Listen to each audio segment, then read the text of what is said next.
जो चोर उसैको ठुलो चोर। वास्तविक अर्थमा सबैभन्दा ठुलो क्युआर पार्टी कुनै हो भने त्यो रासपै हो।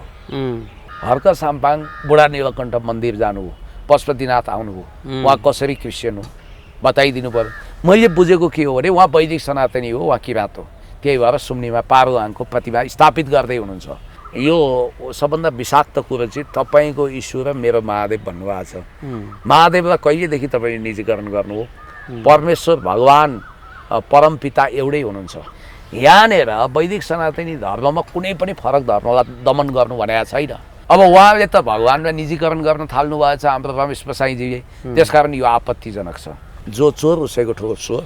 वास्तविक अर्थमा सबैभन्दा ठुलो क्युआर पार्टी कुनै हो भने त्यो रासपै हो। यसको लागि मैले हजारवटा तथ्य र प्रमाण पेश गर्न सक्छु। राजकोट हस्पिटलको लागि रवि लामिछाने फाउन्डेसन मार्फत र विविध अभियन्ता मार्फत रवि लामिछानेहरूले त्यतिखेर 25 करोड रुपियाँ उठ्तीपूर्ति गरेको प्रारम्भिक आँकडा छ। रवि लामिछानेलाई छुटाउने भन्दै देशका विभिन्न कुना कुना गल्ली गल्लीमा क्युआर पनि राखेको हुन्छ। यो देशमा चन्दाको धन्दालाई संस्थागत गर्ने पार्टी भनेकै पहिला माओवादी थियो, पछि रासपा। 25 करोडको पैसा उठ्तीपूर्ति भएको त्यो हस्पिटलमा चन्दाको धन्दा गरेर उठाइएको 25 करोड मध्ये जम्मा 5 करोड मात्रै त्यहाँ सदुपयोग भयो, बाँकी 20 करोडको हिसाब खोइ।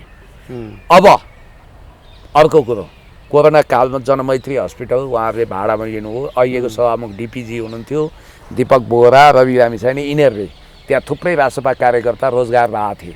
रवि लामिछाने फाउन्डेसनमा देश विदेशबाट सोझा भावुक नेपालीहरूले करोडौँ रुपियाँ भेटी चढाए त्यहाँ राम्रो काम होला भनेर। त्यहाँ केही पनि भएन, उपचार महँगै थियो, त त्यो करोडौँ पैसाको हिसाब किताब खोइ। अब हर्क साम्पाङजीलाई म मित्रको हिसाबले एउटा कुरा भन्छु, तपाईँ कलाकार कवि पनि हुनुहुन्छ, भावुक नहुनुहोस् है। सुदन गुरुङ र बालेनमा केही पनि फरक छैन, यी दुवै डिप स्टेटको हिस्सा हुन्। तपाईँलाई गृहमन्त्री बन्न कसैले रोकेको थियो भने मसँग परिपक्व सूचना छ, बालेनको कान फुकेको हुनाले सुदनले रोकेको थियो, सुशीला आमै पनि सहमत थिइन्। यो उसको दाउपेच के रहेछ भने ओम प्रकाश रोक्ने, आफू गृहमन्त्री हुने, त्यो बेला दाउपेच थियो, त्यो बेलामा पत्याइ हालेन। यो सबभन्दा विषाक्त कुरो चाहिँ तपाईँको ईश्वर र मेरो महादेव भन्नुभएको छ। महादेवलाई कहिलेदेखि तपाईँले निजीकरण गर्नुभयो? परमेश्वर भगवान् परमपिता एउटै हुनुहुन्छ। हर्क साम्पाङ बुढा नीलकण्ठ मन्दिर जानुभयो, पशुपतिनाथ आउनुभयो, उहाँ कसरी क्रिस्चियन हो बताइदिनु पर्यो। मैले बुझेको के हो भने उहाँ वैदिक सनातनी हो, उहाँ किराँत हो, त्यही भएर सुम्निमा पारुहाङको प्रतिभा स्थापित गर्दै हुनुहुन्छ। यहाँनिर वैदिक सनातनी धर्ममा कुनै पनि फरक धर्मलाई दमन गर्नु भनेको छैन। अब उहाँले त भगवान्लाई निजीकरण गर्न थाल्नु भएको छ हाम्रो रमेश बसाइजीले, त्यसकारण यो आपत्तिजनक छ। सरकारले ऋणपत्र जारी गर्दैछ, डिभेन्चर जारी गर्दैछ, नागरिक ऋणपत्र। तपाईँ हामीलाई कमसेकम 5,000 रुपियाँ चाहिँ प्रत्येक नागरिकले दिनै पर्ने बाध्यता, बढीमा 5 लाख 20 लाख कति राष्ट्रको ढुकुटी भर्नु पर्यो। ए बाबा, हामीलाई ट्याक्समा हाम्रो रगत चुसेर तिमीहरू पुगेन। यतिकै भने त अहिले विश्व बजारमा हेर्ने हो भने 96 घन्टा भएछ पेट्रोलियम पदार्थको मूल्य घटेर अझै झन् कुन चाहिँ मुलुकमा त 35 रुपियाँ डलरसम्म घटेको भन्ने कुराहरू आयो। जस्तो नेपालमा हेर्ने हो भने मूल्य वृद्धि आकाशिएको छ, हरेक चिजको एउटा मात्र। पेट्रोलियम पदार्थको मूल्य पनि को कुरा गरौँ, पेट्रोलियम पदार्थको मूल्य विश्व बजारमा घटेको 96 घन्टा भएछ सर, विश्व बजारमा घटेको पहिलाकै रेटमा आएको। नेपालमा यो के भइरहेछ? विश्वको सबभन्दा महँगो पेट्रोलियम तपाईँ यहीँ किन्नुहुन्छ। राष्ट्रसभाकै सांसदहरूको कुराकानी गरौँ। अब उहाँहरू माथि धेरै प्रकारको नैतिक प्रश्नहरू उठाएको छ।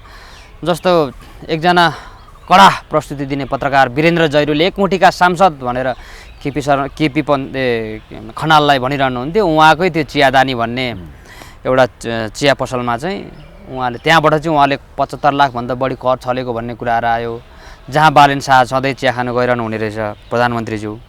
अब यो छात्रवृत्तिबाट पनि भ्रष्टाचार गरेको भनेर उहाँमाथि प्रश्न उठ्दै गर्दाखेरि यो सरकारले अब छानबिनको दायरामा तान्ला कि नतान्ला, त्यो कसरी हेर्नुहुन्छ? तिनै केपी खनाल जो नक्कली सुगमवासी निस्किए, तिनै केपी खनाल जसको राजनीतिक क्षमता योग्यता भन्दा बालेन भक्तिको पुरस्कार स्वरूप सांसद बन्न पाए। हेर्नुहोस्, मलाई त कता कता त्यहाँ केपी खनालको मात्रै लगानी छ कि अरू कसैको भन्ने पनि शङ्का लाग्छ। राष्ट्रसभाभित्रकै प्रमाण नहुनाले शासक वर्गकै पनि। यति बेला मसँग कुराकानी गर्नुको लागि युवा नेता पुण्य गौतम हुनुहुन्छ, स्वागत छ सर यहाँलाई। थ्याङ्क यू सो मच अभि भाइ, थ्याङ्क यू। राष्ट्रसभाका एकजना म फरक क्षमताका मान्छे हुँ, माननीय हुँ भन्दै दाबी गर्ने व्यक्तित्व रमेश प्रसादज्यूले चाहिँ एउटा स्ट्याटस लेख्नुभएछ, त्यो हर्क साम्पाङलाई सङ्केत गरेर। पढ्नुभयो यहाँले? पढेँ। के कसरी बुझ्नुभयो त्यसको आशयलाई सर यहाँले? त्यो रमेश प्रसादजीको तर्फबाट त्यस्तो स्ट्याटस आउने अपेक्षा नै गर्न सकिँदैन।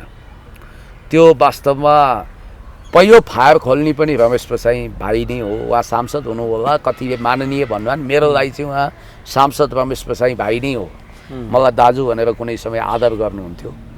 त मान्छेमा कति छिटो चेन्ज हुन्छ, कति छिटो वर्ग रूपान्तरण हुन्छ भन्ने उदाहरण चाहिँ रमेश प्रसादलाई हेरे पुग्छ। फ्रान्स काफ्काको एउटा कथा छ, त्यसपछि मेटामर्फोसिस भन्ने। एउटा मान्छे भोलिपल्ट बिउजिँदा भयङ्कर किरोमा परिणत भएको हुन्छ क्या। मान्छे यसरी रूपान्तरित हुनु हुँदैन। रमेशजी तपाईँले धरानका ती सङ्घर्षकालीन दिनहरू सम्झिनुहोस् त एकचोटि। भुल्नुभयो। हर्क साम्पाङले तपाईँलाई कुनै न कुनै हिसाबले तपाईँ जीवन बिष्ट भाइ त अहिले सकारात्मक लाइनमा हुनुहुन्छ, राष्ट्रवादी किताबमा हुनुहुन्छ, हर्क साम्पाङज्यूको सहप्रवक्ता हुनुहुन्छ। तपाईँहरूलाई मानवीय हिसाबले पनि कुनै न कुनै हिसाबमा मद्दत गरे होला नि कुनै समय। याद गर्नुहोस् त ती दिनहरू, ती दुःखका दिनहरू, ती सङ्घर्षका दिनहरू। यहाँ पहिलो फायर रमेश प्रसाद भाइले खोल्नुभयो।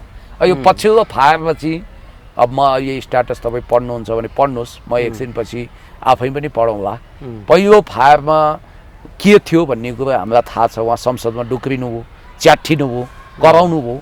अब लास्ट टाइम उहाँले स्ट्याटस लेखेर म बडो ठुलो बौद्धिक हुँ, तपाईँको इस्यु अर्थात् तपाईँ क्रिस्चियन, मेरो महादेव होइन। उहाँले त यो तपाईँभन्दा लाख गुणा अप्ठ्यारो जीवन बाँचेर पनि म संसदमा तपाईँसँगै उभिएको छु, तपाईँभन्दा म के कम, तपाईँभन्दा म बौद्धिक छु, म शारीरिक रूपमा यसरी अशक्त भए पनि तपाईँकै ठाउँमा छु भनेर उहाँले दम्भ देखाउनु भयो होइन। असली बौद्धिकले कहिले पनि आफूलाई ठुलो बौद्धिक भनेर प्रदर्शन गर्दैन, सो अफ गर्दैन। इटलीमा मुसोलिनीको सामना गरेका विश्वप्रसिद्ध वामपन्थी चिन्तक एन्टोनियो ग्राम्सीले अर्ग्यानिक इन्टेलेक्चुअलको कन्सेप्टलाई प्रपाउन्ड गर्नु हो। अर्ग्यानिक इन्टेलेक्चुअल अर्थात् प्राकृतिक बुद्धिजीवी त्यो जो धैर्यशील हुन्छ, जो इमान्दार हुन्छ, जो विनयशील हुन्छ, जो नम्र हुन्छ, जो देशभक्त हुन्छ, त्यसलाई उहाँले अर्ग्यानिक इन्टेलेक्चुअल भन्नुभएको थियो। अब रमेश प्रसाद भाइ सुकरातको अर्को भनाइ पनि म तपाईँलाई सम्झाउँछु।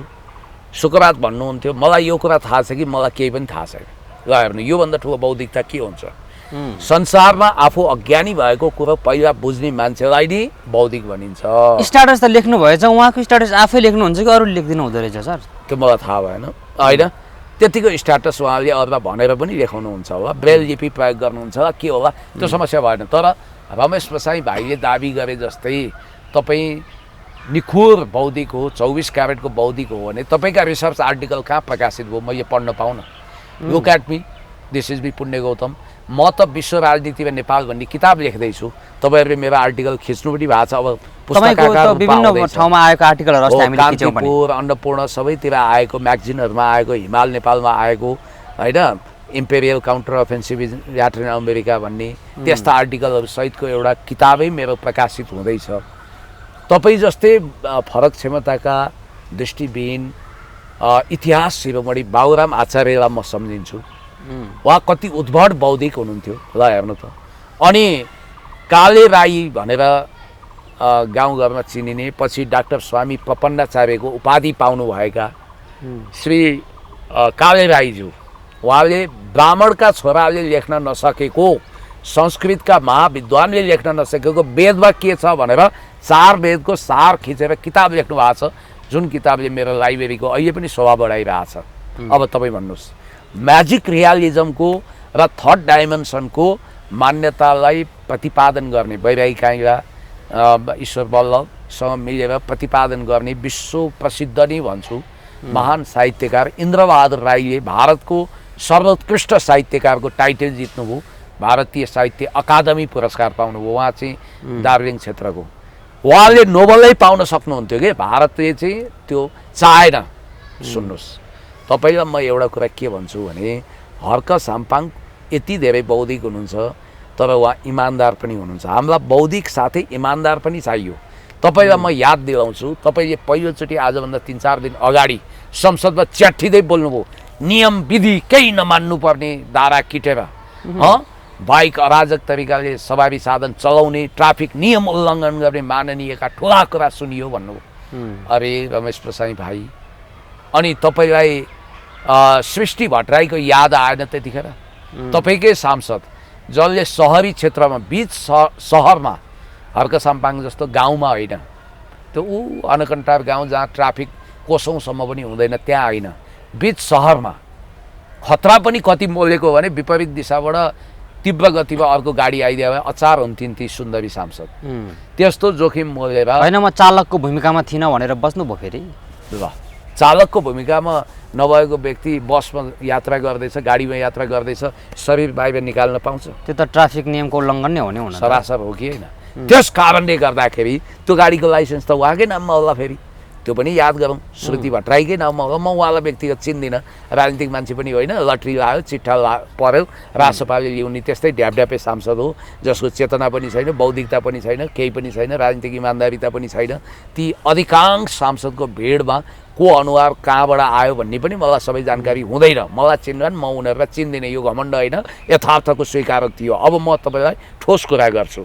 रमेश प्रसाई भाइ तपाईँको पार्टीको वरिष्ठ नेता भनिएको हुन त, उनले आफूलाई रासपा कहिले दाबी गरेनन् र तपाईँको पार्टीले प्रधानमन्त्री बनाएको बालेन शाहले मिच्दै नमिचेको जमिन, नेपालले मिच्दै नमिचेको जमिन मिचेको छ भनेर झुटो बोल्दा त्यसको प्रतिकार गर्न तपाईँलाई जाँगर छ? होइन, म घन्टे हुनमा गर्व गर्छु भनिसक्नुभयो त उहाँले त। उहाँ भक्ति मार्गमा लाग्नुभयो, ज्ञान मार्गबाट च्युत हुनुभयो। कुनै समय थियो रमेश प्रसाई आगो उकल्नुहुन्थ्यो राष्ट्रियताको सवालमा, आज त्यही रमेश प्रसाईले उनकै प्रधानमन्त्री अभिव्यक्ति दिँदा स्वीकृति लक्षणम ताली ढ्यापढ्याप बजाउनुहुन्छ। त्यो रमेश प्रसाई जसले त पुष्टि गर्नतिर लागेको छ, जसले उनका एक दबङ भौतिक योजना मन्त्री सुनिल लम्सालले ठेकदारको खुट्टा भाँच्छु भन्दा त्यो त प्रतीकात्मक रूपमा बोलेको मेटाफोर भनेर ढाकछोप गर्नुहुन्छ। तपाईँ खगेन्द्र सुनार जस्तो रफू मास्टर नहुनुहोस् कि, तपाईँलाई शोभा दिँदैन। खगेन्द्रलाई चाहिँ शोभा देला, किनभने भोलि सांसद पद गुमायो भने पनि उनी अब नक्कली ज्याकी श्राफको भूमिकामा स्टेज सो गरेर पेट पाल्न सक्छन्। उनले त्यो क्षमता निर्माण गरेका छन्। तपाईँले अलि छुट्टै रूपमा हेरे के, मेरो पनि कुनै समय तपाईँ र जीवन भाइले इन्टरभ्यू लिनुभएको छ एक्सन नेपालमा, म आज पनि सम्झिन्छु। त्यही दुब्लो पातलो चेहरा, त्यही इमान्दार व्यक्तित्व, आज तपाईँ कहाँ पुग्नुभयो हेर्नु त। रवि लामिछानेले तपाईँलाई ल्याउनु भयो, तपाईँलाई टपक्क टिपेर ल्याएको भन्दैन, तपाईँको क्षमता थियो होला। अनि सहकारी ठगेर चलाइएको टिभीमा महिनामा 1.5 लाख तलब खानी बनाइदिनु भयो, त्यो तपाईँलाई दया गरेको भन्दा तपाईँको क्षमता थियो होला। अमेरिका जानुभयो, सांसद हुनुभयो, सहप्रवक्ता हुनुभयो। आज पनि म भन्छु त्यो पार्टीमा रवि लामिछाने भन्दा पूर्वको मान्छे हो, कलकत्ते चेतना छ। रवि लामिछाने भन्दा 2-4 अक्षर बढी राजनीतिक बुझेको र बोल्न सक्ने तपाईँ नै हो। फेरि रविको वाकपटु त अराजनीतिक हो, तपाईँ अलिअलि राजनीतिक बुझेको मान्छे पनि हो, किनभने तपाईँ पहिला कम्युनिस्ट राजनीतिकमा तर बुझे पनि बुझ पचाउने प्रकारको आजको समस्या के हो तपाईँको भने तपाईँ पूर्वाग्रही बन्नुभयो। तपाईँ सबै फिल्म देखाए भन्नुहुन्छ, रिभ्यू गर्नुहुन्छ, हर्क साम्पाङले बाइक लडाएकै देखाए भन्नुहुन्छ। त तपाईँले एउटा कुरो म भन्छु, तपाईँका पार्टीका नेता अर्थात् तपाईँका पार्टीका मन्त्री सुनिल लम्सालले ठेकदारको खुट्टा भाँच्छु भन्दा रफू मास्टर भएर उहाँले त प्रतीकात्मक रूपमा भनेको भन्नुहुन्छ। होइन, केही समय अगाडि नि सर केपी शर्मा ओलीले, सुन्नु न मेरो कुरा तपाईँलाई भन्छु, बिम्ब प्रतीक रूपक अलङ्कार उपमा उपमेय प्रयोग गरेर ती सपाट टेक्नोक्राट इन्जिनियरिङ ब्याकग्राउन्डका मन्त्रीले त्यसरी भाषा डेन्डिङ पेन्डिङ गर्दैनन्। रफू मास्टर नहुनुहोस्, वाङ टाल्न नहिँड्नुहोस्। तिनले भनेको कुरा मूर्त भाषामा, सपाट भाषामा खुट्टा भाँच्ने नि भने हो, त्यो दायाँमा होइन। खगेन्द्र सुनारले त त्यो तल कम्मर मुनि नाच्छु भने हो भनेर त्यसरी डेन्टिङ पेन्टिङ गरे। मजाक उडाइरहनु भएको छ। आज स्वर्णिम बाबुले संसदमा आएर के भन्नुहुन्छ, प्रधानमन्त्रीको साटोमा म जवाब दिन्छु। प्रधानमन्त्रीको साटो तपाईँले खाना खाएर अगाउँछ प्रधानमन्त्री, अनि प्रधानमन्त्रीले गरेको गल्ती तपाईँले सच्याउन सक्नुहुन्छ? संसदको रेकर्डबाट पहिला हटाउनुहोस् प्रधानमन्त्रीको घातक अभिव्यक्ति। नेपालको 80,000 हेक्टर जमिन मिचिएको छ, हर्क साम्पाङले सिमानामा पर्खाल लगाउनु पर्यो, काँडे तार लगाउनु पर्यो भन्दा तपाईँलाई के को आपत्ति रमेश प्रसाईजी? त्यो त सकारात्मक कुरो थियो नि। एमसिसी कार्यान्वयन गर्नु हुँदैन, एसपिपी स्टेट पार्टनरसिप प्रोग्राम गर्नु हुँदैन भनेर राष्ट्रभक्ति देखाउने चाहे केपी शर्मा ओली चाहे हर्क साम्पाङप्रति तपाईँको के को आपत्ति त्यति मात्रै होइन।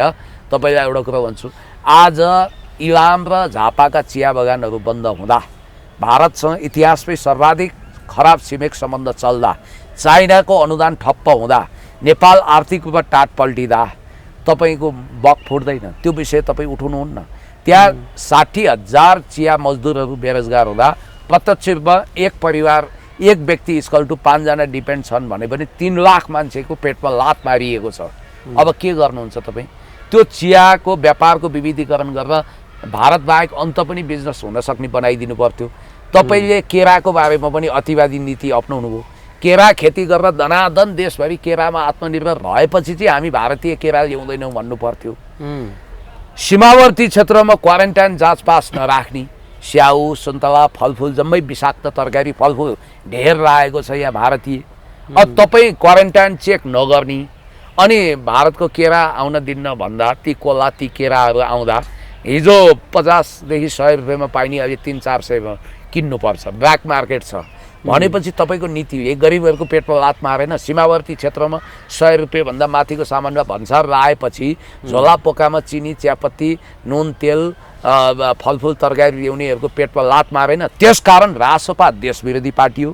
अनि सुकुम्बासी बस्तीमा इतिहासकै सबभन्दा ठुलो अमानवीय हरकत भइरहेको थियो र उनीहरू नरकतुल्य जीवन बाँचिरहेका थिए, तर उनीहरूको बस्ती ध्वस्त पारियो। आज होल्डिङ सेन्टरमा उनीहरूलाई पृथ्वीकै जीवित नर्कमा राखिएको छ। त्यो विषयमा रमेश बसाईको आत्मा रोयो, कुनै दिन बोले। अनि 35 दिनमा व्यवस्थापन गर्छौँ अहिलेसम्म 3 महिना भइसक्यो। त्यो केही पनि होइन। त्यहाँ आज मान्छे रोएर बसेका छन्, उनीहरूको जिन्दगी बर्बाद भएको छ। एउटा जेनेरेसन होइन, 2-3टा जेनेरेसन ध्वस्त हुँदैछ। गरिबमारा बजेट आउँदा तपाईँ बोल्नु भएन। अनि बिजुलीमा ट्याक्स लाग्दा तपाईँ उफ्रिएर नाच्नुभयो। अनि तपाईँ एउटा कुरा अर्को हेर्नुहोस्, भगवानको निजीकरण नगर्नुहोस्। कोही मान्छे ठ्याक्कै मैले यहाँलाई यही सोध्नेवाला थिएँ क्या। उहाँले यो स्ट्याटस हर्क साम्पाङलाई सङ्केत गरेर लेख्दै गर्दाखेरि मेरो महादेव र तपाईँको येशू भनेर भन्नुभएछ। महादेव रमेश प्रसाईको निजी रहेछन् सर के हो? फेरि ठ्याक्कै मैले यहाँलाई यो पनि के जोडेँ भने नि, यो जुन फोटो उहाँले आफ्नो हर्क साम्पाङसँगको फोटो राख्नुभयो नि, यो फोटो पनि रियल फोटो होइन, एआईको फोटो। यस्तो फोटो हर्क साम्पाङको यो अपमान गरेको स्ट्याटसमा यसरी फेक फोटो राख्न मिल्छ कि मिल्दैन? यो मानहानिको मुद्दा लाग्छ कि लाग्दैन उहाँलाई? त्यो हर्क साम्पाङ पोलिटिकल मान्छे हुनाले मुद्दा मामिलामा जानुहुन्न। किनभने यो महादेवले चाहिँ तर यस्तो फोटो बनाएर एआईबाट बनाएर राख्दाखेरि त ठिकै छ, फोटोको पनि कुरामा आपत्ति नगरौँ। त्यो सङ्कीर्ण मान्छेले भए मुद्दा हाल्थे। उहाँ चाहिँ महान सोचको हुनाले उहाँले यस्ता झिना मसिना कुरामा केस गर्नु हुँदैन, अल्झिनु हुँदैन, सानातिना कुरामा पछ्यौरी अल्झिनु हुँदैन भन्ने उहाँको मान्यता छ। यो ठिकै पनि हो, किनभने पोलिटिकल मान्छे यस्ता सानातिना झिना मसिना कुरामा लड्न थाल्यो भने उसको महान लक्ष्यमा ऊ चुक्छ, उसको गन्तव्य भुलिन्छ, अल्मलिन्छ। अब जहाँसम्म मलाई लाग्छ यो सबभन्दा विषाक्त कुरो चाहिँ तपाईँको ईश्वर र मेरो महादेव भन्नुभएको छ। महादेवलाई कहिलेदेखि तपाईँले निजीकरण गर्नु हो? परमेश्वर भगवान परमपिता एउटै हुनुहुन्छ। हेर्नुहोस्, आज महाविद्वान पण्डित दीनबन्धु पोखरेलले भनिसक्नुभयो हाम्रो धर्म वैदिक सनातनी हो। कि वैदिक सनातनीभित्र किराँत, बोन, जैन, हिन्दू, क्रिस्चियन सबै पर्छ।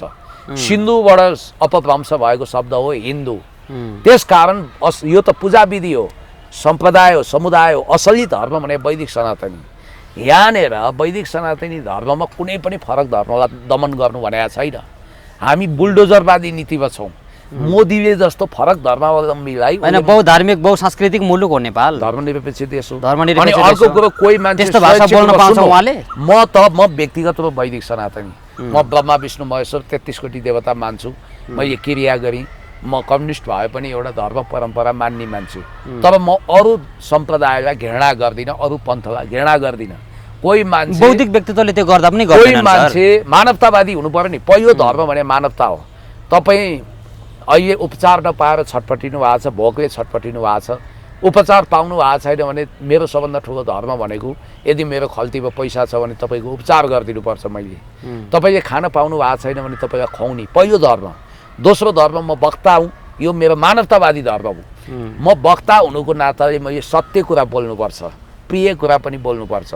तपाईँ पत्रकार, तपाईँको धर्म के? मान्छे हुनुको नाताले मानवतावादी धर्म भयो तपाईँको। गरिब बस्ती तोडिँदा हाम्रो मन रुन्छ, किनभने हामी मानवतावादी हामी प्राणीलाई पनि माया गर्छौँ, हामी प्राणीवादी पनि हौँ, चराचर जगतको रक्षा र भलो चाहन्छौँ, हिंसा विरोधी छौँ, बुद्धको मार्गमा छौँ हामी। साँच्चै भन्ने हो भने बुद्धका महान सोचले नि पृथ्वीलाई गाइड गर्नुपर्छ। सी जिनपिङले पनि त्यही भनिरहनु भएको छ। कन्फ्युसियस, लाओ त्से, बुद्धको फ्युजन हुनुपर्छ दुनियाँमा। नयाँ किसिमको विचार, शान्तिपूर्ण सङ्क्रमणमा हामी जानुपर्छ। अब तपाईँलाई म भन्छु, पत्रकारको धर्म भनेको सही सूचना सम्प्रेषण गर्ने, शिक्षकको धर्म पढाउने, इन्जिनियरको धर्म नक्सा कोर्ने, गायकको धर्म गीत गाउने, सूर्यको धर्म प्रकाश छर्ने हो, जुनको धर्म शीतलता प्रदान आफ्नै धर्म छ हैन। यो धर्म हो। अरू चाहिँ पूजा विधिहरू हुन्, पन्थहरू हुन्। अब तपाईँलाई म अर्को रियालिटी बताइदिन्छु। उहाँले किरातेश्वर महादेवको इतिहास सेवी स्वस्थानी व्रत कथामा वैदिक इतिहास पढ्नुभयो कि भएन? हिमवत खण्ड पुराणमा उहाँ त किराती भेषमा हुनुहुन्थ्यो। हर्क साम्पाङको लागि किरातेश्वर महादेव तपाईँ हाम्रो लागि जत्तिकै प्यारो छ हैन। हर्क साम्पाङलाई त फेरि येशू धर्म मान्ने भनेर अपमान गर्नुभयो त। यदि कोही मान्छे साँच्चै डिक्लियर गरेर यदि त्यसो पैसा सुन्नु न, पैसाको आधारमा किटकान गरेर होइन, धर्मान्तरण गरेर होइन, हृदय परिवर्तन भएर कोही मुस्लिम बन्छ, कोही क्रिस्चियन बन्छ, कोही बोन बन्छ, कोही जैन बन्छ, कोही के बन्छ भने हाम्रो लागि आपत्तिको कुरा होइन। यसमा शर्त यही हुनु पर्यो कि त्यहाँ कसैलाई जोर जबरजस्ती पैसाले किनकान गरेर धर्म परिवर्तन गराउनु भएन, रिलिजियस कन्भर्जन हुनु भएन भन्ने मात्रै हो। अब जहाँसम्म हर्क साम्पाङलाई हर्के पास्टर भन्थे पहिला, तपाईँसँग डु हेभ एनी एभिडेन्स? के प्रमाण छ कि हर्क साम्पाङ पास्टर हो? अर्थात् हर्क साम्पाङको ईश्वर चाहिँ येशू हो। हर्क साम्पाङ बुढा नीलकण्ठ मन्दिर जानुभयो, पशुपतिनाथ आउनुभयो, उहाँ कसरी क्रिस्चियन हो बताइदिनु पर्यो। मैले बुझेको के हो भने उहाँ वैदिक सनातनी हो, उहाँ किरात हो। त्यही भएर सुम्नीमा पारुहाङको प्रतिभा स्थापित गर्दै हुनुहुन्छ। अब उहाँ धार्मिक कट्टरपन्थी होइन। अब उहाँले त भगवान्लाई निजीकरण गर्न थाल्नु भएछ हाम्रो रमेश बसाइजीले, त्यसकारण यो आपत्तिजनक छ। जय माटो जय घन्टी भनेर स्ट्याटस अन्तिममा लेख्नु भएको रहेछ हैन? आङदम्मे चोङ्गे लेख्नु भएको छ होइन। त्यो त उहाँले फन्डा गरेको। वास्तवमा उहाँ अटेन्सन सिकर हुने मान्छे चाहिँ होइन क्या रमेश प्रसाई। किन यसो गरिरहनु भएको छ? किन उहाँ च्याटिनु हो? किन चिडिनु हो? किन हर्क साम्पाङमाथि अट्याक गर्नुभयो? उहाँलाई किन हर्क साम्पाङ मन परेन? उहाँलाई के प्रब्लम देख्नु हो? साँच्चै रवि लामी छाने र बालेन शाह कुनै बेला त हर्क साम्पाङको तारिफमा पनि उत्रिनु भएको थियो क्यारे उहाँ होइन? अवश्य हो नि, उत्रिया हो नि। उहाँलाई मैले पहिलोचोटि भेट्दा उहाँ हर्क साम्पाङलाई अर्ग्यानिक मान्नुहुन्थ्यो। आज जीवन विष्ट भाइले सही बाटो समाउनु भयो। एउटा कुरा के छ भने तपाईँलाई म भन्छु, हाम्रो देशमा धार्मिक र जातीय अल्पसङ्ख्यकमाथि दमन छ। इतिहासदेखि यो भएको कुरा स्वीकार्नुपर्छ। कथित दलित भनेर शिल्पी समुदायमाथि ठुलो उत्पीडन छ। यसको त क्षतिपूर्ति हामीले तिर्नुपर्छ र हामीले जातीय समतायुक्त समाज बनाउन खोजे। तपाईँ राईको छोरो, तपाईँ सच्चा किराती हुनुहुन्छ, म सच्चा ब्राह्मण कुलमा जन्मिएको मान्छे। न तपाईँले म राई कुलमा जन्मिन पाऊँ भनेर ब्रह्मालाई निवेदन हालेर जन्मिएको, न मैले निवेदन हालेँ। यो त हाम्रो जन्म त संयोग हो नि भाइ। त्यसकारण यो जातीय सङ्कीर्णतावादी चिन्तनले मान्छे डुबाउँछ। त्यसैले हर्क साम्पाङले अहिले जसरी देश बचाउनुपर्छ, वी आर अल नेपिज पिपुल भन्ने विचार र भावना राखिरहनु भएको छ, त्यो महान छ। अब अहिले यिनीहरू हेर्नुहोस् चारैतर्फ असफल भयो। नेपालको इकोनोमिक डिप्लोमेसी, फाइनेन्सियल डिप्लोमेसी ध्वस्त भयो। चाइना जान्छन् परराष्ट्र मन्त्री, नेपालको झन्डा छैन। अनि अमूर्त कुरा गर्छन्, हाइड्रोको सेक्टरमा लगानी गर्ने रे, उद्योगको सेक्टरमा गर्ने रे, आइटीको सेक्टरमा गर्ने रे। अरे बाबा ठोस खाका खोइ, एमओयूमा सिग्नेचर खोइ।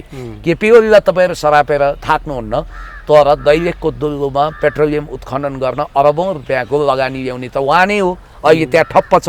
झापाको कमल गाउँ विकास समितिमा 2200 बिघा जमिन चाइनिजहरूले खरिद गरेर सैकडौँ उद्योग राखेर लाखौँलाई रोजगारी दिने, एसेम्ब्लिङ गर्ने, त्यहाँ फ्याक्ट्रीहरू खोल्ने भनेर एमओयूमा सिग्नेचर उहाँले गर्नुभयो। अहिले बालेनजी भन्दै हुनुहुन्छ चाइनालाई चिडाउँदै, हामीले एमओयूमा सिग्नेचर गरे पनि हामी बाध्य छैनौँ, त्यहाँ लभ पार्क, चिल्ड्रेन पार्क बनाउने भन्नुहुन्छ। ल हेर्नुहोस्, विनाशकाले विपरीत बुद्धि। यो देशमा आज वैदेशिक अनुदान छैन। सुन्नुहोस् है, ऋणको बोझ छ। एफडिआई, फरेन डाइरेक्ट इन्भेस्टमेन्ट आउँदैन। अनि इन्भेस्टमेन्ट समिट भयो भाइ, म तपाईँलाई सम्झाउँछु। ठुला चकाचौतको कुरा गरेर हुन्छ, टाई घाँटीमा बाँधेर हुन्छ, अभिजात भएर हुन्छ, तारे होटलमा खाना खाएर हुन्छ। अहिले देशको अवस्था कस्तो छ? इन्भेस्टमेन्ट समिटमा अर्थात् लगानी सम्मेलनमा नेपालमा 2 खर्बभन्दा बढी तत्काल रकम आउने भनिएको थियो। त्यही बेलामा जेनजी आन्दोलन भयो, 50 खर्बको नोक्सानी भयो। $2 खर्ब नेपालमा भित्रिएको भए नेपाल सुनको अनुदानको रूपमा हो भनेपछि हामी कहाँ छौँ? चाइनाले 5 वर्षभित्र बहुवर्षीय योजना अन्तर्गत नेपाललाई BRI अन्तर्गत बेल्ट एन्ड रोड इनिसिएटिभ अन्तर्गत तपाईँलाई याद दिलाउँछु 20 खर्ब रुपियाँ नेपालमा लगानी गर्दै थियो। आज त्यो ठप्प छ। अनुदान फेरि ऋण होइन। अनि अर्को पनि तपाईँलाई याद दिलाउँछु, रसियाले अहिले जनकपुर चुरोट कारखाना बनाइदिन्छु भन्छ। हुन त हामी smoking is injurious to health भन्छौँ। अब फोक्सोको क्यान्सर भएको फोटो हामीले कभरमा राखेका छौँ, तर त्यसको बावजुद चुरोट त अब विदेशबाट आयात गरिएको छ। नेपाल चुरोटमा आत्मनिर्भर होस् भनेर रसियाले त्यहाँ जनकपुर चुरोट कारखाना पुनः सुचारू गर्न अरबौँ लगानी गरिदिने अनुदान दिने कुरो गर्यो। वीरगञ्ज चिनी कारखाना सुचारू गर्ने कुरा गर्यो। पूर्व पश्चिम रेलमार्ग बिछ्याइदिन्छु भन्यो। 2वटा सुविधा सम्पन्न क्यान्सर हस्पिटल बनाउँछु भन्यो। 1 खर्बको प्रोजेक्ट प्रस्तावित प्रोजेक्टमा अनुदान दिन खोज्दा हिजो उपराष्ट्रपतिसँग भेटेर नि यही कुरा गरे। सरकारको प्रतिनिधि मान्दैन, किनभने अमेरिका रिसाउँछ, भारत रिसाउँछ। भारतले चीनले जहाँ जहाँ सहयोग गर्छु भन्छ त्यहीँ गएर बुढो गोरुले गाई ओगटे जस्तै। अब बुढो गोरुले गाईलाई प्रजनन त गर्न सक्दैन, अलिकति चुथो कुरो जस्तो हुन्छ। बहर चाहियो नि, अब बहरलाई ढिम्किन नदिने अनि बुढो गोरुले गाई ओगट्या जस्तो गरेर समाप्त पारिदिन्छ सम्भावना। चाइनाले पूर्व पश्चिम रेलमार्ग बनाइदिन्छु भन्यो।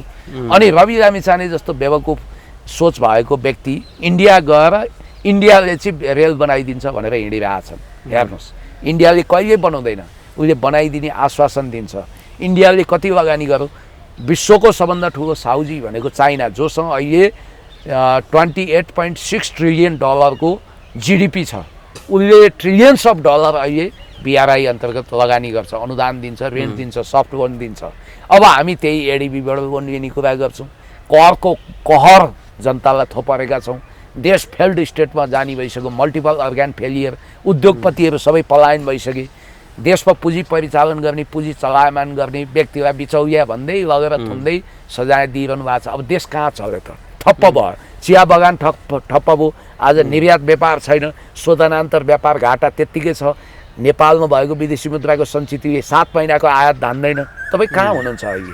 अनि पर क्यापिटा इन्कम अब यहाँले अघि नै पनि भन्नुभयो सर, यो 7 महिनापछिको अबको अवस्था कस्तो होला देशमा? तपाईँले मैले थाहा पाएसम्म सरकारले ऋणपत्र जारी गर्दैछ, डिभेन्चर जारी गर्दैछ, नागरिक ऋणपत्र। तपाईँ हामीलाई कमसेकम 5,000 रुपियाँ चाहिँ प्रत्येक नागरिकले दिनै पर्ने बाध्यता। बढीमा 5 लाख 20 लाख कति राष्ट्रको ढुकुटी भर्नु पर्यो। ए बाबा, हामीलाई ट्याक्समा हाम्रो रगत चुसेर तिमीहरू पुगेन भने त ट्याक्स बढाएछ। यो नेपाललाई नर्कै बनाउन खोज्या हो, फेल्ड स्टेट बनाउनै खोज्या हो, युगोस्लाभिया बनाउन खोज्या हो, के हो इन्टेन्सन? त्यसकारण मलाई त यस्तो लागिरहेछ कि देश चाहिँ एउटा जनविद्रोह खोजिरहेको छ। देश क्रान्तिको सङ्घारमा छ। चुनावबाट पार नलाग्ने भएपछि जनता त जाग्छन्।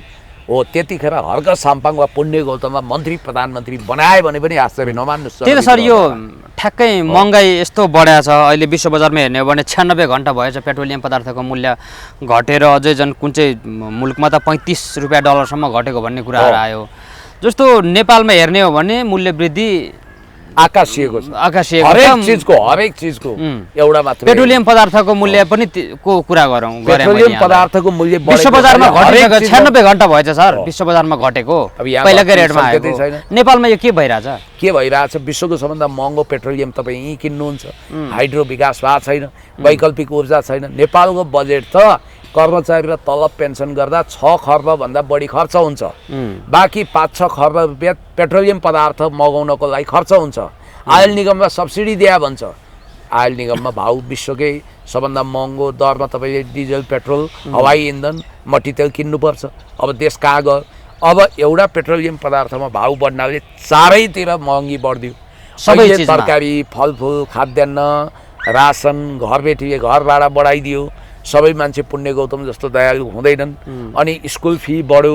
तपाईँहरू स्कुलको मापदण्ड तोक्छौँ, क ख गमा श्रेणीकृत गर्छौँ, श्रेणी बनाउँछौँ, अनि कलाई यति फी, खलाई यति, गलाई यति भन्नुहुन्छ। तपाईँले तोकेको प्राइस लिस्ट, फी लिस्ट कसैले लागू गर्दैन। त्यो डस्टबिनमा होइन। यो राष्ट्रवाद समर्थकहरूले सर, यो ठ्याक्कै कुरा तपाईँ काटेर बिचमा जोड्नेछौँ।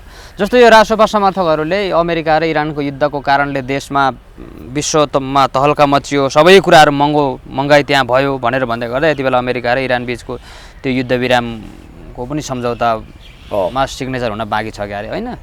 अब लगभग अब चाहिँ के बाहना बनाउलान् सर?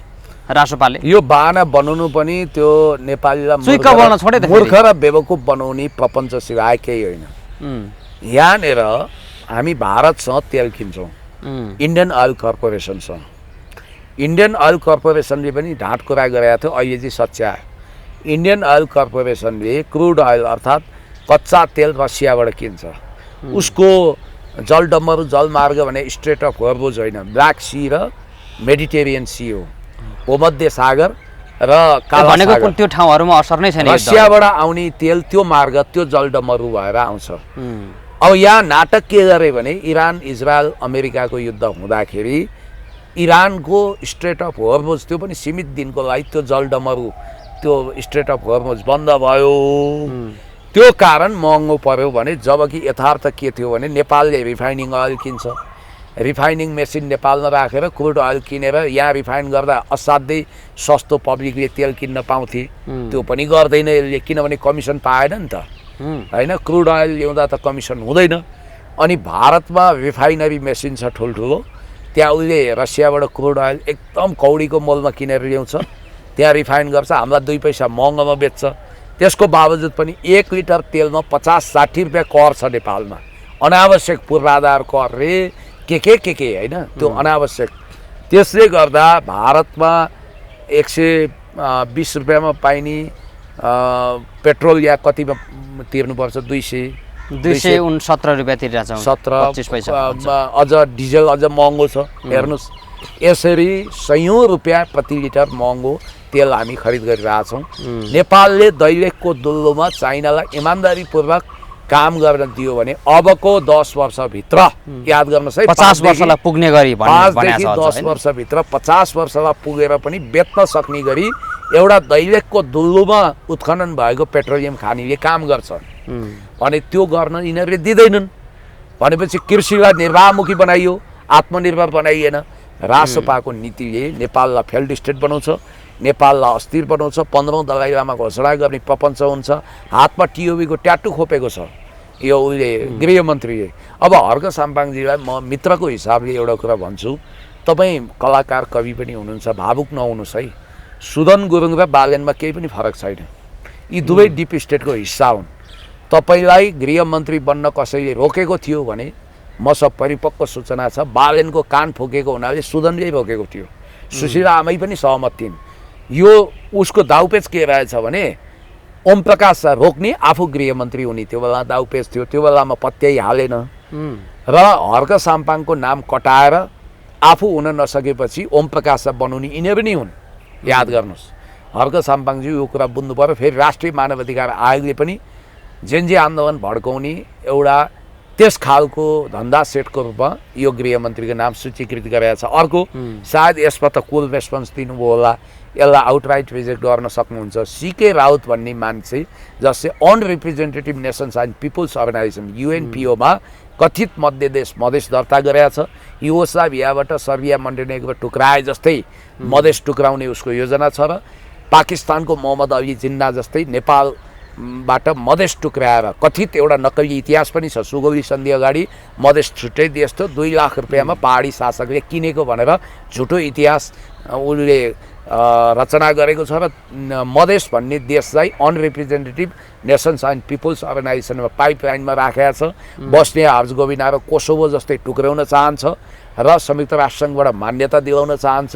त्यस्तो घातक उद्देश्य बोकेको र मोहम्मद अली जिन्ना पाकिस्तान बनेपछि पहिलो राष्ट्रपति भए जस्तै, जसरी लर्ड माउन्टबेटन अन्तिम गभर्नर जनरलको असीम कृपाको कारण ऊ जिन्ना भएका थिए, पाकिस्तान टुक्राए।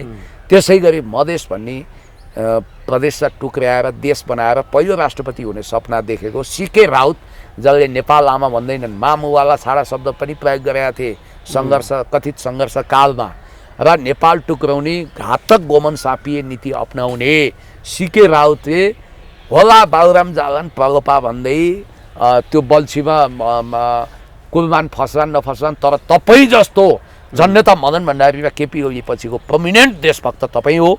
तपाईँ आज देशले खोजेको चेहरा हो। म प्रधानमन्त्री बन्छु, म राष्ट्रपति बन्छु, म देश सम्हाल्छु भन्ने व्यक्तिलाई अहिले बिटुल्याउन, बदनाम गर्न अनेक तत्त्व लागेका छन्।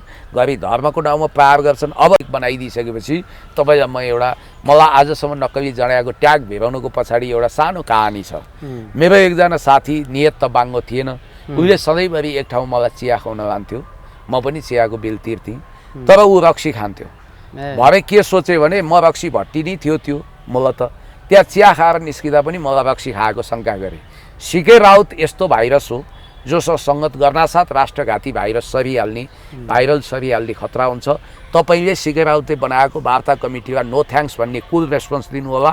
तपाईँ सिके राउतसँग सहकार्य गर्ने होइन, एकता गर्ने हुँदै होइन। राष्ट्रपाकै सांसदहरूको कुराकानी गरौँ। अब उहाँहरूमाथि धेरै प्रकारको नैतिक प्रश्नहरू उठाएको छ। जस्तो एकजना कडा प्रस्तुति दिने पत्रकार वीरेन्द्र जैरूले एकमुठीका सांसद भनेर केपी खनाललाई भनिरहनुहुन्थ्यो। उहाँकै त्यो चियादानी भन्ने एउटा चिया पसलमा चाहिँ उहाँले त्यहाँबाट चाहिँ उहाँले 75 लाखभन्दा बढी कर छलेको भन्ने कुराहरू आयो, जहाँ बालेन शाह सधैँ चिया खानु गइरहनु हुने रहेछ प्रधानमन्त्रीज्यू। अब यो छात्रवृत्तिबाट पनि भ्रष्टाचार गरेको भनेर उहाँमाथि प्रश्न उठ्दै गर्दाखेरि यो सरकारले अब छानबिनको दायरामा तान्ला कि नतान्ला त्यो कसरी हेर्नुहुन्छ? तिनै केपी खनाल जो नक्कली सुगमवासी निस्किए, तिनै केपी खनाल जसको राजनीतिक क्षमता योग्यताभन्दा बालेन भक्तिको पुरस्कार स्वरूप सांसद बन्न पाए। हेर्नुहोस्, मलाई त कता कता त्यहाँ केपी खनालको मात्रै लगानी छ कि अरू कसैको भन्ने पनि शङ्का लाग्छ। राष्ट्रसभाभित्रकै प्रमाण नहुनाले शासक वर्गकै पनि हो कि भनेर हल्ला छ, जो सधैँ गइराख्नु होइन, मलाई थाहा छैन। मसँग प्रमाण नभएको कुरा मैले गर्नु हुँदैन। बजार हल्ला सुनेको भरमा हो रे भन्दै बोरकुसी मार्नु पनि हुँदैन। तर यति कुरो भन्छु कि यी त सहायक पात्र हुन् कि बाई प्रडक्ट हुन्।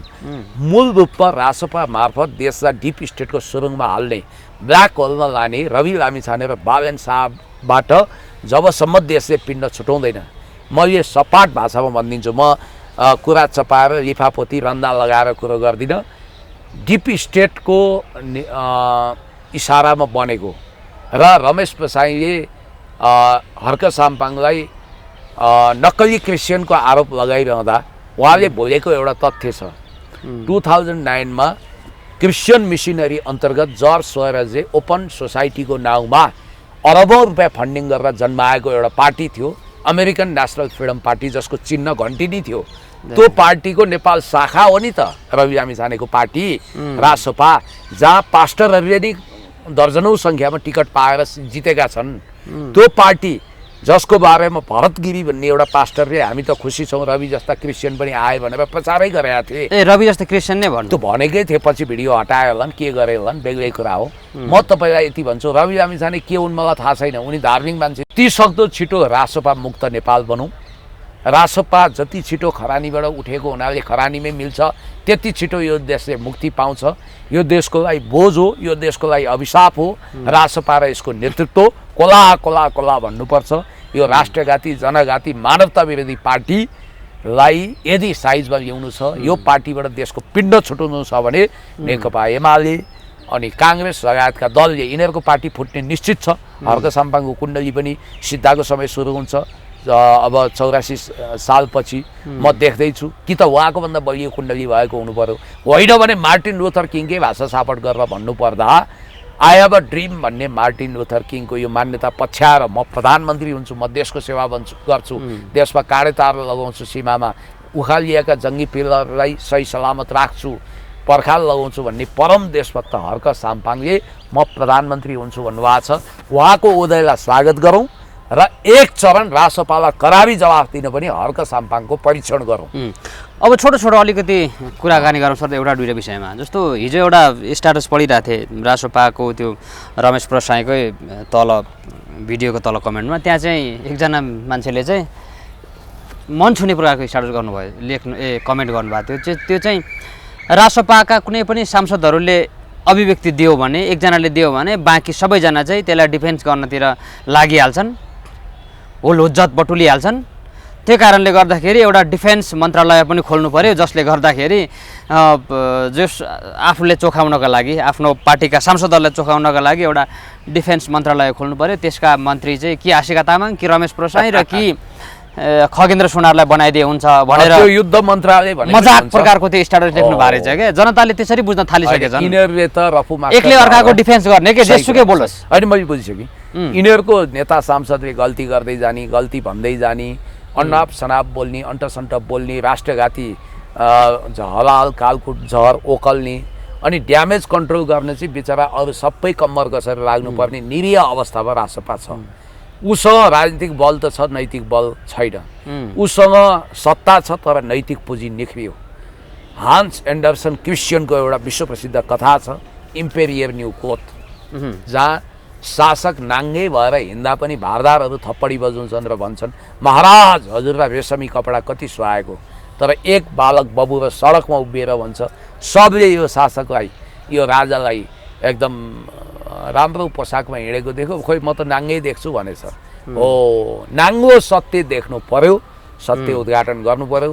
यो रासपा भन्दा पनि ज्याद्रा मच्छरले ताण्डव गरिसके, अब मलाई बिदा दिनुहोस्। अन्तिममा एउटा छ सर प्रश्न, जस्तो यहाँलाई मैले एउटा प्रश्न सोध्नेवाला थिएँ तर मैले त्यो तपाईँलाई सोधिनँ। यति बेला हर्क साम्पाङको पार्टीलाई चाहिँ क्युआर पार्टी हिजो मात्रै राजेन्द्र बानियाले पनि त्यो प्रश्नहरू उठाउनु भयो। हुन त त्यो समाजमा आएका सोसियल मिडियामा आएको प्रश्नहरू उठाउनै पर्छ पत्रकारले। त्यो प्रश्नहरू उठाउँदै गर्दाखेरि हर्क साम्पाङलाई क्युआर पार्टी अध्यक्ष भनेर भन्नुभयो। अब क्युआर पार्टी अध्यक्ष रासपाले नै त्यो पहिला स्थापित गरे, रासपाकै समर्थकहरूले। अब यो राजकोट हस्पिटल बनाउँदै गर्दा रवि लामिछानेलाई जेलबाट छुटाउनुपर्छ भन्दै गर्दाखेरि अरबौँ रुपियाँ जति अहिले सहयोगको लागि हर्क साम्पाङको नाममा र हर्क साम्पाङले त जसरी समाजसेवा गरिरहनु भएको छ त्योभन्दा दोब्बर तेब्बर बढी पैसा उठाएर उहाँहरूले आजसम्म हिसाब किताब दिनुभएको छैन। लुकाइएको भन्ने कुराहरू चाहिँ राजकोट हस्पिटल त्यो पश्चिमतिर कता बनाउँदै गर्दा होइन। यसमा यहाँको धारणा के छ सर? यो क्युआर पार्टी हर्क साम्पाङको श्रम संस्कृति पार्टीलाई मात्रै भनिरहेछन्? प्रिय अभि भाइ, तपाईँले यो प्रश्न राखिरहँदा मलाई एउटा उखानको सम्झना आयो, जो चोर उसैको ठुलो स्वर। वर्षौँ अगाडि रत्त पार्कबाट गाडी चढिन्थ्यो, म मिनी बस चढ्दै थिएँ। अब मैले त थैली दरो बनाएको थिएँ किनभने म पर्सो पैसा राख्दैन थिएँ। तर एकजना जसको पकेट मारियो, बेचारा उहाँलाई नि पकेट मार भनेर गोद्दै रहेछन् असली पकेट मारहरूले। अहिले त पकेट मारहरू बेरोजगार भएर जम्मै ई सेवा र खल्तीमा गयो होइन, वालेटमा छैन पैसा। त्यसकारण चोरहरूले पेसा परिवर्तन गरेछन्, त्यो ठिकै हो। अब पेपरलेस सोसाइटी भयो नि त। अब आज मलाई त्यही कुरा सम्झना आयो, जो चोर उसैको ठुलो स्वर। वास्तविक अर्थमा सबैभन्दा ठुलो क्युआर पार्टी कुनै हो भने त्यो रासपै हो। यसको लागि मैले हजारवटा तथ्य र प्रमाण पेश गर्न सक्छु। तपाईँले उदाहरण दिनुभयो राजकोट हस्पिटलको। कान्तिपुरमा प्रामाणिक न्युज आएको छ, रवि लामिछाने फाउन्डेसन मार्फत र विविध अभियन्ता मार्फत रवि लामिछानेहरूले त्यतिखेर 25 करोड रुपियाँ उठ्तीपूर्ति गरेको प्रारम्भिक आँकडा छ राजकोट हस्पिटलको लागि। त्यो जीर्ण जराजीर्ण भएको, अहिले कङ्काल मात्रै अस्ति पन्जर मात्रै रहेको र कुनै उपचार हुनै नसक्ने छानो चुइने हालतमा रहेको, टहरामा रहेको 5 सय 6 सय कतिको हस्पिटल हो। 25 करोडको पैसा उठ्तीपूर्ति भएको त्यो हस्पिटलमा चन्दाको धन्दा गरेर त्यही क्युआर ब्याङ्क खाताबाट त होला उठाइएको 25 करोड मध्ये जम्मा 5 करोड मात्रै त्यहाँ सदुपयोग भयो, बाँकी 20 करोडको हिसाब खोइ। अब अर्को कुरो, कोरोना कालमा जनमैत्री हस्पिटल उहाँहरूले भाडामा लिनुभयो। अहिलेको सभामुख डिपिजी हुनुहुन्थ्यो दीपक बोहरा, रवि लामिछाने, यिनीहरूले त्यहाँ थुप्रै रासपा कार्यकर्ता रोजगार रहेका थिए। रवि लामिछाने फाउन्डेसनमा देश विदेशबाट सोझा भावुक नेपालीहरूले करोडौँ रुपियाँ भेटी चढाए, त्यहाँ राम्रो काम होला भनेर। त्यहाँ केही पनि भएन, उपचार महँगै थियो, त त्यो करोडौँ पैसाको हिसाब किताब खोइ।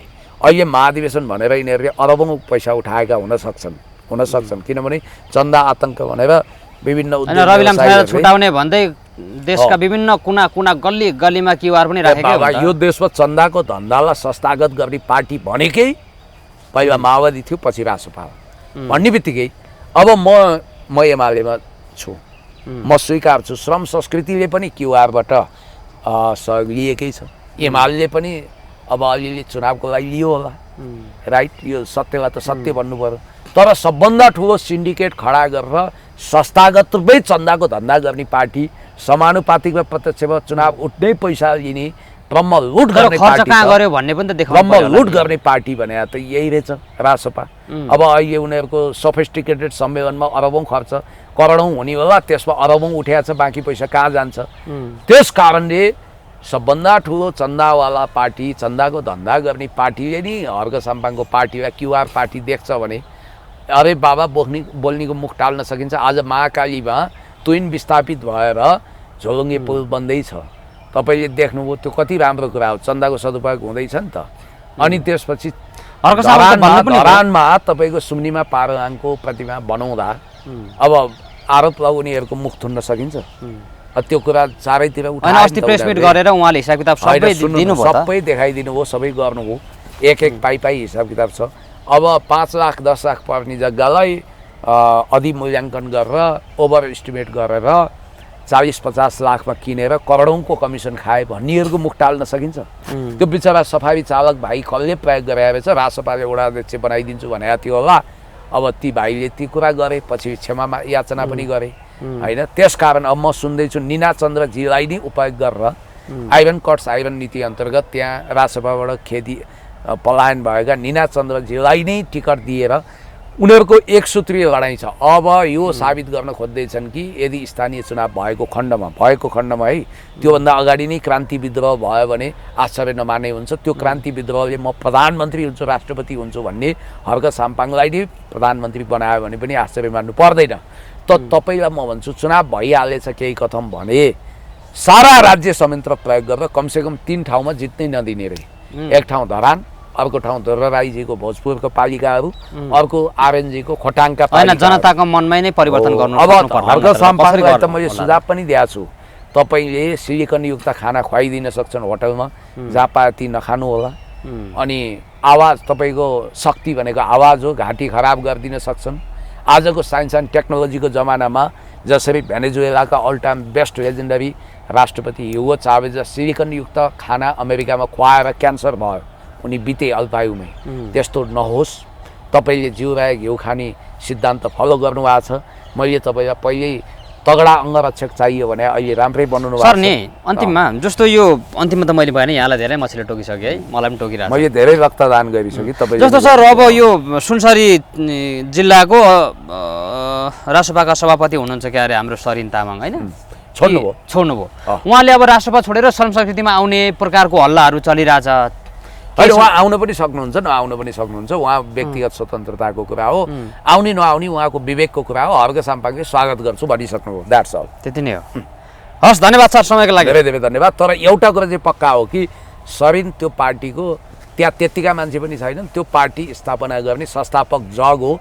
उहाँले नै दिगदारिएर पार्टी छोड्नुभयो भनेपछि, मुकुल ढकालले छोडे भनेपछि यो पार्टी धन्यवाद। किनभने यिनीहरूले राष्ट्र र जनता विरुद्ध जेएनजी आन्दोलनको नाउँमा घुसपैठ गरेर कति जलाए, नखो कारागार तोडे, यिनीहरूले कति अपराध गरेका छन्, कति दोहन गरेका छन्, राष्ट्र कति कमजोर बनाएका छन्। सुकुम्बासी, हजारौँ लाखौँ सुकुम्बासीको गरिबको आँसु यिनीहरूलाई पोल्नेछ, श्राप यिनीहरूको शिरमाथि छ। त्यसकारण यिनीहरूको बुद्धि झन् विपरीत हुँदै जानेछ। यिनीहरूले झन् ठुला भयङ्कर भुलहरू गर्दै जानेछन् र यिनीहरू जनताको प्रतिकारबाटै सिद्धिनेछन्। धन्यवाद। हस्, धन्यवाद सर।